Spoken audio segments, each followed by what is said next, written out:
Salut les joueurs, petite vidéo très rapide sur Cannes et l'actualité, donc c'est-à-dire en fait les différentes catégories de l'As d'Or 2025.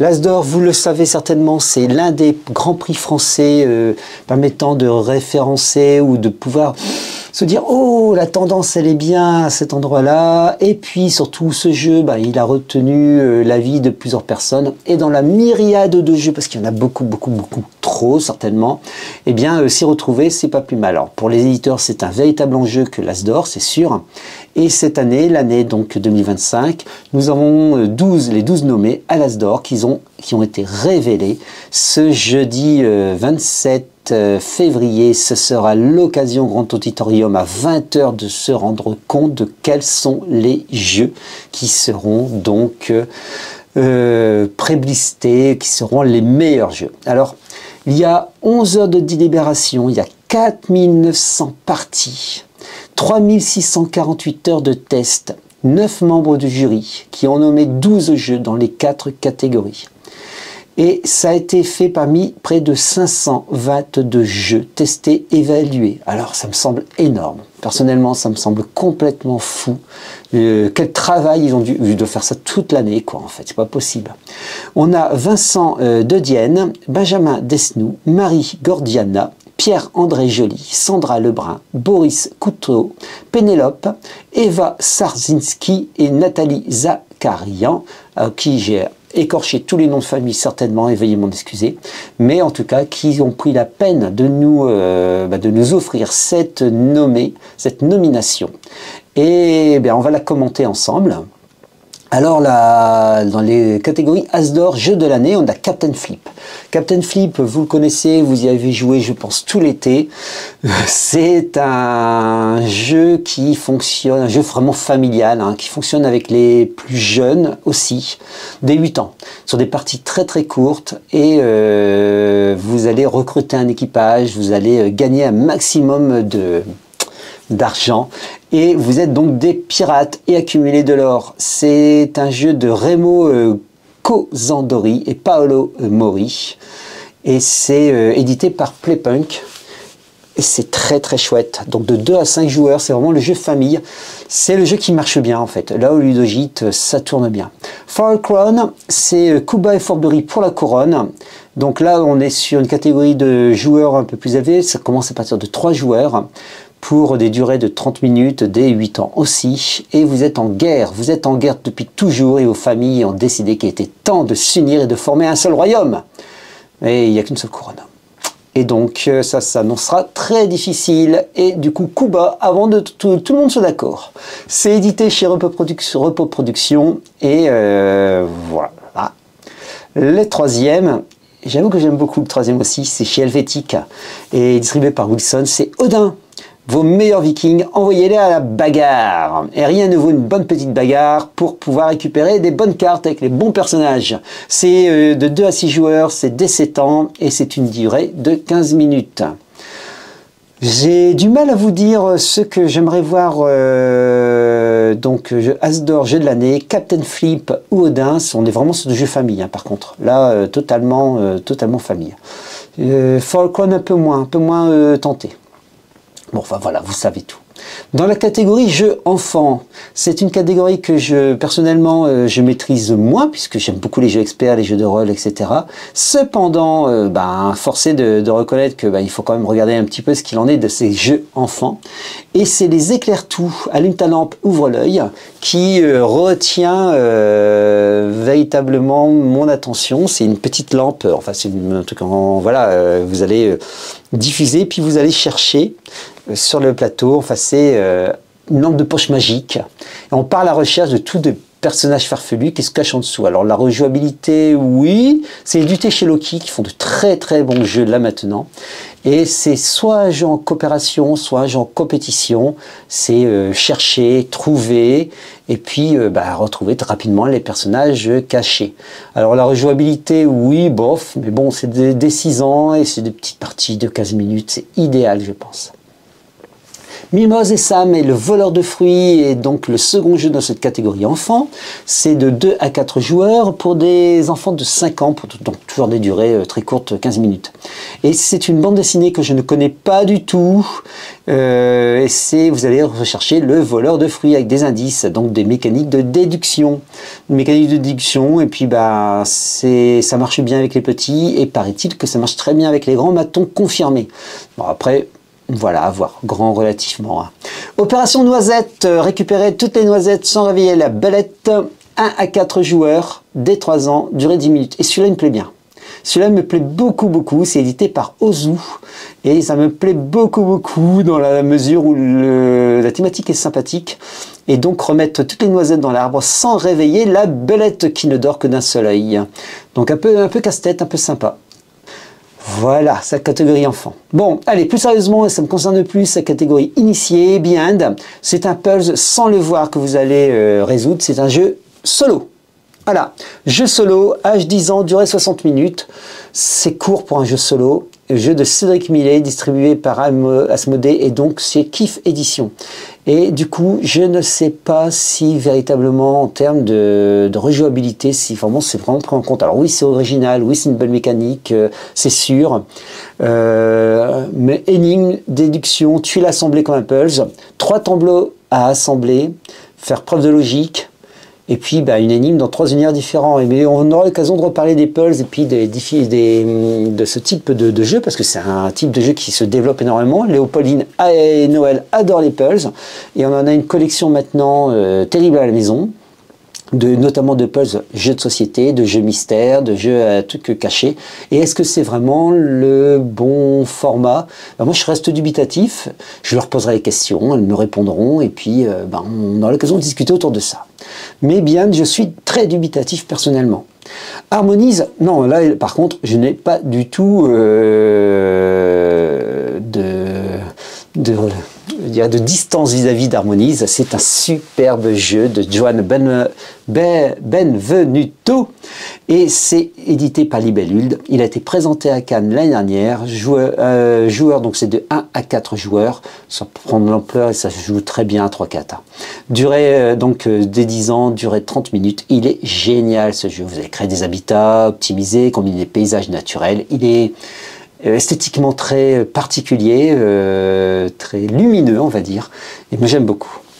Chronologique Paris 1901, ça c'est un jeu qui me fait de l'œil et donc peut-être que je vais craquer un moment, parce que je ne l'ai pas encore acheté. C'est un jeu de Fabien Grivel et Johan Levé, distribué par Origam. C'est de 1 à 4 joueurs, âge 10 ans, et durée de 30 minutes. C'est un jeu d'enquête compétitif, et vous allez croiser des informations à l'aide de cartes à trous pour dénouer les fils de l'enquête. Alors, est-ce que c'est un peu comme Vucky? Je ne sais pas. Vucky qui était sorti chez Abba, je ne sais pas du tout. Il me fait de l'œil, donc je vais y regarder de plus près, regarder ce qu'il vaut, et puis vous en parler au plus tôt. Alors, le jeu expert maintenant. Et là, par contre, ça c'est ma catégorie. Alors, il y a Daybreak.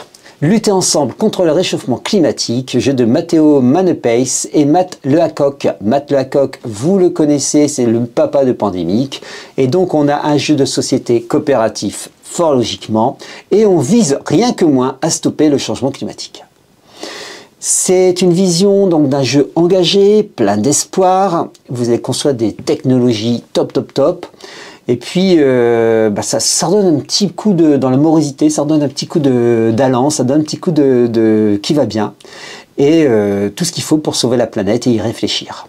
Daybreak, donc Jean Covici pourrait peut-être en parler, hein, ça serait bien. C'est édité par CMYK. Et ça, c'est... Je dois vous avouer, c'est mon petit chouchou. Bon, Kuta Ora, c'est la bohème au Moyen-Âge. Waouh! Nous sommes de 2 à 4 joueurs, 13 ans, durée 30 minutes par joueur. C'est édité par Kretz Games Édition, donc distribué par Yellow. Et des mineurs affluent sur le site au centre de la Bohème, car c'est un site particulier, ce sont des mines d'argent. Nous sommes au XIVe siècle, vous avez une riche famille et vous allez influencer les guildes, développer des mines, construire cette fameuse ville, la ville de Kutna Hora. Et puis, vous allez la faire prospérer au fur et à mesure que vont jouer nos joueurs. Bon, elle est chauffée par les joueurs. Je ne sais pas trop ce qu'il donne, mais ça me semble plutôt classique en fait. Alors, peut-être qu'il y a une mécanique particulière. Faut que je m'y attelle. Mais il reste en fait Sankoré. Sankoré, c'est Fabio Lopiano et Mandela Fernandez Crandon. C'est de 1 à 4 joueurs dès 14 ans. Et vous allez diriger une école prestigieuse, la Madrasa de Sankoré. C'est la plus grande université au monde et ça se passe à... Où ça? Ah, non, dans l'Afrique de l'Ouest. Ah oui, mais c'est Massa Moussa, c'est l'empereur du Mali, c'est l'homme le plus riche de l'histoire. Enfin, il me semble que c'était l'homme le plus riche de l'histoire jusqu'à pas longtemps, celui qui a fait son pèlerinage à la Mecque, un grand pèlerinage à la Mecque. Et Massa Moussa a déstabilisé d'ailleurs l'Égypte tellement il a porté d'or avec sa caravane. Lors de son pèlerinage, pendant des décennies, il a déstabilisé l'Égypte avec tout cet or amené. Effectivement, Massa Moussa, c'est l'empereur du Mali, du Grand Mali, donc d'une grande Afrique. Et là, c'est la classe. Donc Sankoré, la prestigieuse université de Tombouctou, à découvrir. En tout cas, la thématique est très originale et hâte de voir quelles seront les catégories. Bon, on n'aurait pas fini si nous ne parlions uniquement que des catégories de l'As d'or, puisqu'on a aussi à Cannes le Graal d'or. Et vous le savez, en suivant de l'actu jeu, il y a 3 catégories dans ce prix. La catégorie des jeux de rôle réédités, la catégorie des jeux de rôle international et des jeux de rôle francophones. Alors c'est quelle édition? Donc il y a 30... c'est la 7e édition des Graals d'or. Voilà, 7e édition des Graals d'or, cherchez le et ici. Ce sera donc l'occasion de découvrir à Cannes. Dans les jeux de rôle réédités, on a Changeling le Songe, qui est bien. Hein. Bon, je ne vais pas trop en parler de jeux de rôle réédités puisque je suis jury sur cette catégorie. On a Fading Sun, INS Génération Perdue, Iron Kingdom, Les Lames du Cardinal, Pathfinder 2 et Vermine 2047. Certains des jeux ont déjà été présentés sur la chaîne, d'autres, je ne les ai pas présentés tout simplement parce que manque de temps. Voilà.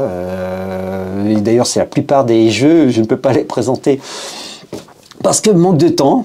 Parce que sinon, je vous ferai des vidéos, quasiment 2 vidéos par jour, et ça, je peux pas. Et puis, voilà. Bon, en tout cas, je ne vais pas vous en parler plus de la réédition, je suis sur cette catégorie, donc en tant que jury. Jeu de rôle international, on a Avatar, Les Cryptomanciens, Fabula Ultima, Chromosaur, Midfender, Neverland, Passion de la Spationesse, Public Access, Eva SN. Je vous en ai déjà parlé, moi c'est franchement... Allez, je m'étais demandé en fait entre Neverland, Vaesen ou Fabula Ultima.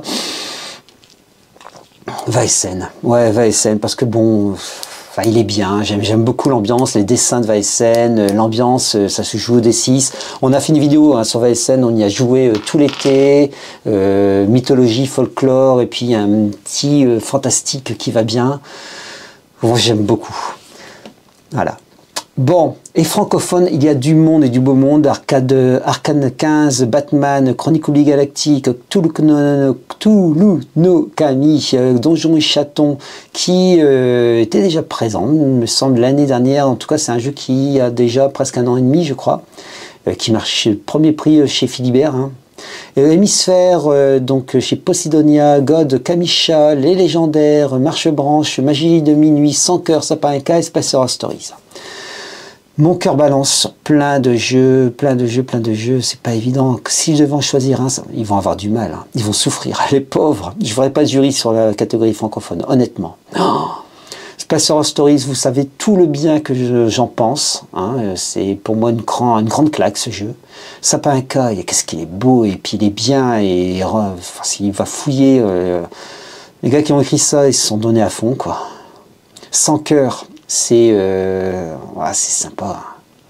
C'est sympa. Ouais. Magie de Minuit, ouais, Marche Branche. Les Légendaires, bon, peut-être un peu moins. C'est le côté BD, peut-être. J'ai aimé son plus à la BD, donc jouer dans l'univers du jeu, bon, ouais, mais c'est assez vraiment personnel. Kamisha, j'ai adoré l'heure du thé. C'est le monde onirique plutôt, excusez-moi, de l'Empire des Cerisiers. C'est voilà, c'est comme dans Cthulhu, ce que j'avais présenté sur la chaîne. C'est comme dans Cthulhu, quand vous avez le monde onirique, et bien les contrées du rêve, bah c'est pareil en fait. C'est Kamisha. Et il est beau, et il est magnifiquement illustré, il est malin. Ouais, j'adore Kamisha. Gods, ouais, forcément Hémisphère, très très joli. C'est d'ailleurs le même éditeur, enfin le même auteur, c'est Olivier Racigno, donc Almoncy, qui a fait ce jeu. Je l'aime moins que Space Horror Stories.